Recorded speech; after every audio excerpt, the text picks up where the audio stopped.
अस्सलामुअलैकुम friends, this is Karim again और मैं अब जहाज़ में और this is I've got for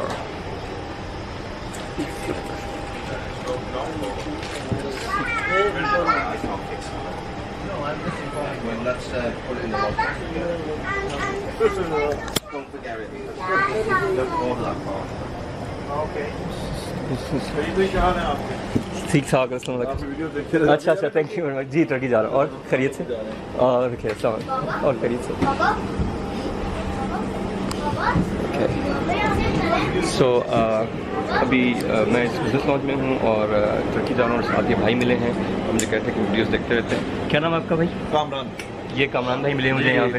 करीम भाई से मुलाकात हो गई जी। यूट्यूब पे वीडियोस देखते रहता हूँ। अच्छा, थैंक यू सो मच। बहुत मजा आता है, बड़ी इन्फॉर्मेटिव होती हैं। Thank you. और इंशाल्लाह तुर्की में हम इनके साथ मिलते भी रहेंगे और इनसे गाइडेंस भी लेंगे जी ज़रूर। Thank you so much. Videos को जरूर सब्सक्राइब किया करें और देखा करें। Thank you so much Kamran भाई, thank you so much. Right, so मिलेंगे इंशाल्लाह नेक्स्ट वीडियो में।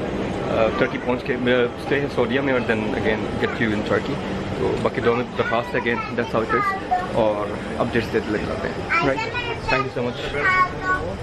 नेक्स्ट वीडियो में, तब तक अल्लाह हाफ़िज़।